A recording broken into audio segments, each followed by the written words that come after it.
түүхийн нүрсийг түлж явах үед бол та мэдээж урдах машина бид нар харж чаддгүй тийм амир өгдөг байсан шүү дээ. За тэгээд 19 оноос хойш бид нар сайжруулсан түлшийг нэвтрүүлж эхэлснээс хойш бол нэг харагдах орчин 1 км-с 2 км-ийн зайтай болсон.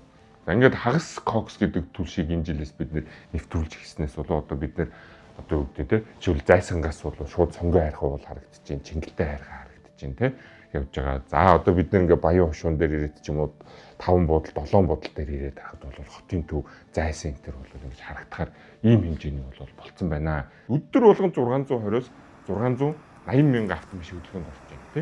Гэхдээ эн чинь нэг аюултай байгаа. Энэ оролцож байгаа автомашин нь бол жилийн 4 үйлрэл оролцож байгаа. 4 үйлрэл бид нар энэ агаарын бохирдолтыг энэ автомашин гаргаж байгаа. Нийт 35%-ийг бол энэ автомашин бол гаргаж байгаа. Нийслэлээс санал болгож байгаа, нийслэлээс хэрэгжүүлж байгаа гол бодлогын юм нь бол бид нар энэ нүрс гэдэг зүйлээс 100% сална. 100% байхгүй болгоно. За энэний тулд яах вэ гэвэл аль хэдийн хэрэгжүүлж байгаа хөтөлбөрөг л нөгөө газ руу шилжүүлэх.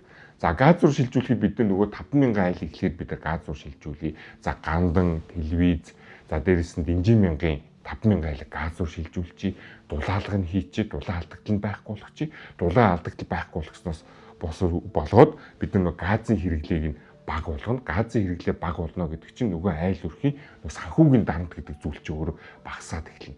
За утаа гэдэг асуудал дээр бид нар газ руу шилжих хэрэгтэй юм, сэргийгч шилжих хэрэгтэй юм, газар чөлөөлтийг хэрэгтэй юм, барилгажуулалтыг хэрэгтэй юм. Ингэж цэг тавих юм, цэг тавь.